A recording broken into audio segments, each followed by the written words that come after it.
করার জন্য যতটুকু প্রয়োজন এতটুকু সচেতনতা একজন অভিভাবকের থাকতে হবে।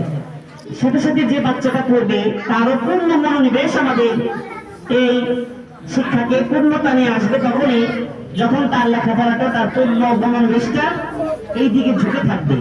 শিক্ষকের অক্লান্ত পরিশ্রম, অভিভাবকের সচেতনতা এবং শিক্ষার্থীর মনোনিবেশের সমন্বয়ে একটা বাচ্চার তার উন্নতির লক্ষ্যে সে পৌঁছতে পারবে।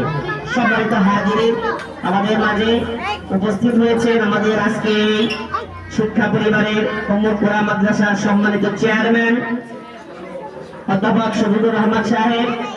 তিনি আমাদের প্রধান অতিথি আলোচনা রাখবেন এবং আমাদের এই অনুষ্ঠান আমাদের অর্থ প্রতিষ্ঠানের প্রিন্সিপালের দোয়ার মাধ্যমে শেষ হবে।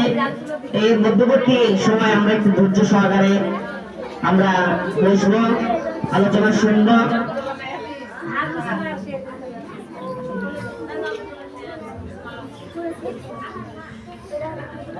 আমাদের প্রধান মেহমানের আলোচনার পরে আমাদের রেজাল্ট প্রকাশ হবে, সাথে সাথে আমাদের আজকে